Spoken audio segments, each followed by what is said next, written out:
Hi, Rocco. Can you just describe how this came about? You said it has to come organically from the players. How did today's decision happen?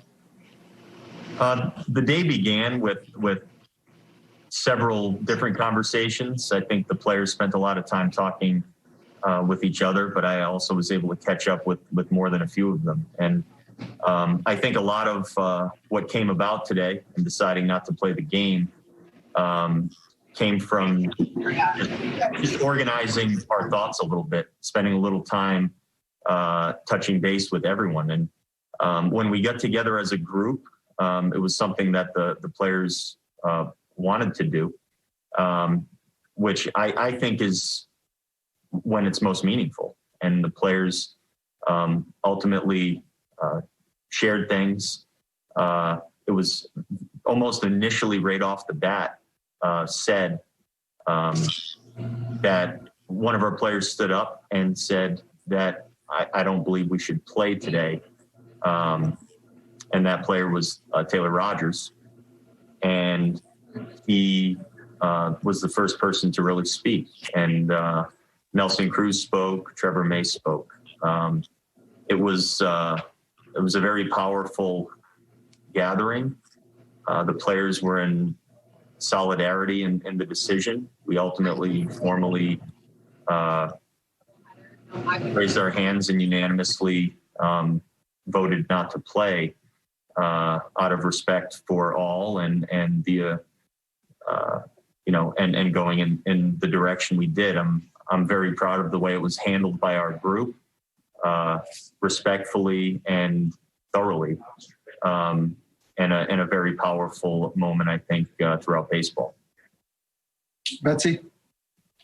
Hey, Rocco, you've said that you guys have been having these types of discussions for the last few months. You just mentioned a few players. Are those the three over the past few months that have kind of been leading these discussions, or which other players have kind of been really vocal in this space? We've been very fortunate to have many other players contribute in a lot of different ways. Like I said, this goes back to when we were all home, and the only thing we could do was meet on Zoom calls. And we would talk. We'd talk about a lot of different things that we've never gotten into, a lot of topics that we've literally never broached in baseball. In my 20 years in baseball, I've never I've never seen any of these types of discussions live and in person. And we've had more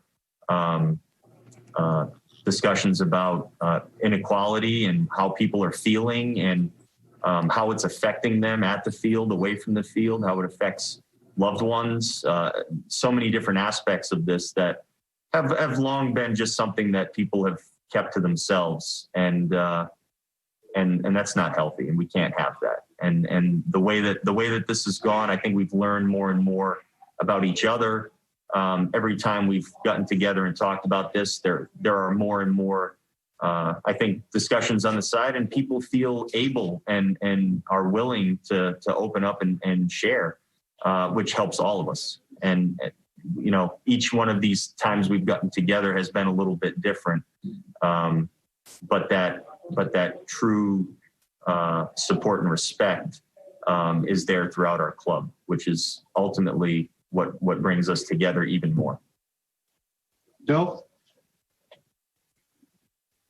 Rocco, I saw that you spoke a little bit yesterday about it being athletes' place to raise awareness through their words and actions such as this. And I saw that an association of Major League Baseball's black players had announced that they're going to donate their salaries from today and tomorrow towards social justice. Using that as a springboard, what do you think are the next steps here? Professional sports continues to build on this momentum in the wake of events like this as to how you can continue to use your platform. Yeah. So in some ways, and these are some of the very discussions we've had in our clubhouse. In some ways,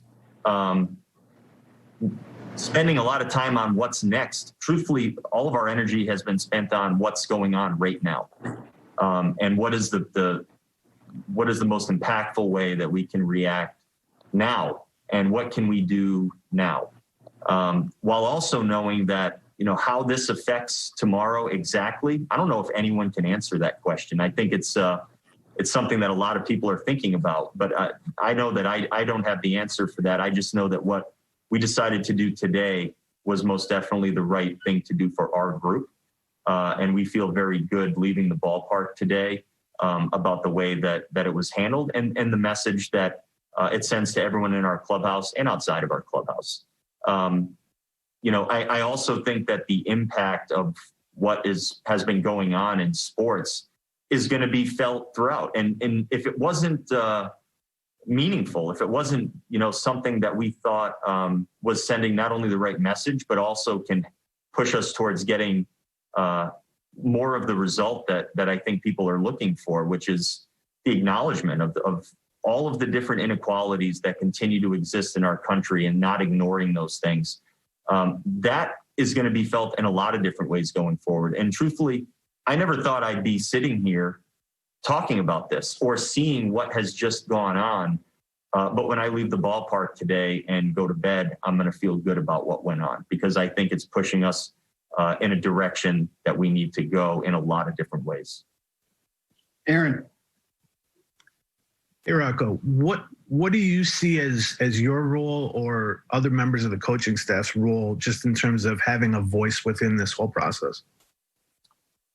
Yeah, I think there's part of the discussion where you want to lead, but there's also a good part of the discussion, maybe even a bigger part of the discussion where you're there to facilitate and empower the people around you. And that for us is our players and our staff and the rest of our organization, our families, the community, even outside of the Minnesota Twins organization, all of our fans and all of these different groups. The way I would interact with them is maybe different in some ways, but it is a balance because there are times where I'm very firm and very open about the way I feel about things, but other times where I want to give the floor to others and allow them to express themselves without actually skewing them in any way, beforehand. So I do feel like it's something that every conversation is a little bit different.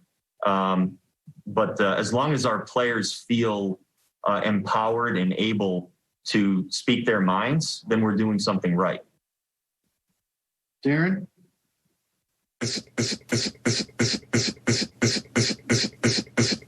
Darren, we're having some technical, we can't hear you. You could mute. Move to Jim Rich. Darren, if you can mute. Rocco, when you look at this group, I mean, it's such a diverse group. You have players from nearly all over the world in that clubhouse.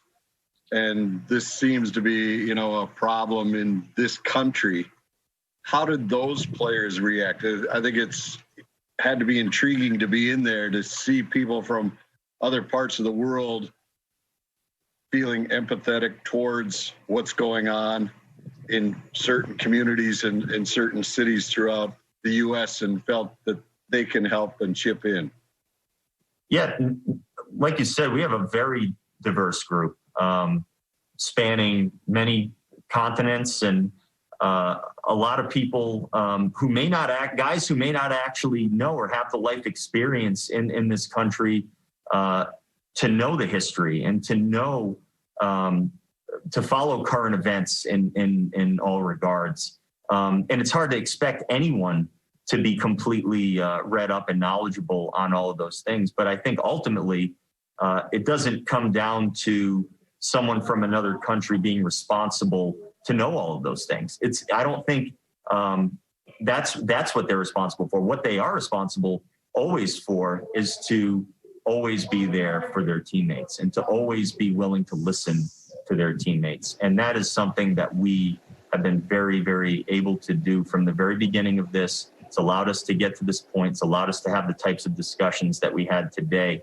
And if you have an open ear and an open heart for the people around you, you're going to be in good shape. And that's what our guys have done. Any other questions for Rocco or Derek? Hey Rocco, you've been in the sport for a long time. What's it like to see baseball being more alert and awake on these kinds of issues? Yeah, it on a personal note feels good. Doesn't feel good to ignore things that you know are wrong. Doesn't mean it's always easy to talk about all of these different topics. But when you get on a personal level and you have these kinds of conversations with people that you care about, they mean more to you. And that's what I think baseball has, that's what a lot of people have really opened their eyes to in a lot of ways. The conversations can be made as complicated as you want. You can simplify a lot of these conversations in a very easy way too. The fact that we're even talking about these things means we're all moving in the direction that we should be moving in.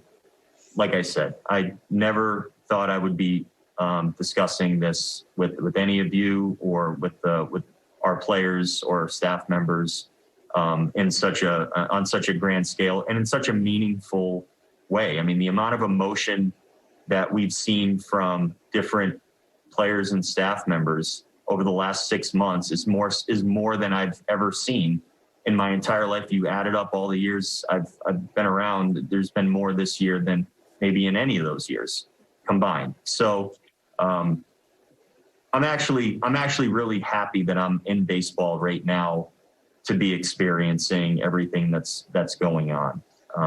Baseball is a wonderful game. We all love showing up to the ballpark every day. We all love being able to focus on our jobs. We all love being able to step out on the field and, you know, be out there in the grass, watching guys do great things on the field. But I'm also really happy to be spending this moment with our group, going through everything that we're going through, experiencing it all, and feeling like we're doing something very positive, not just for baseball, but for the country and for all people. Guys, we have time for one more for Rocco before we have to. Could just some real quick logistics stuff. Where and when was the meeting take place? Were the Tigers looped in before or after the decision? Is it your understanding that the game will be made up? And would you have preferred Major League Baseball to do something as a whole rather than letting team by teams? And I hope Dustin doesn't mind that I snuck in. Gardy and the Tigers were a great partner in this. Spoke with him multiple times before we met. The Tigers also voted in the exact same manner and had a very emotional discussion as well. We met at 3:45. We met in the Annex Clubhouse, which gave us a little bit more space to work with. And we're going to end up coming right back tomorrow. And I haven't heard anything different. I believe we're planning on playing a doubleheader tomorrow starting at 1:00.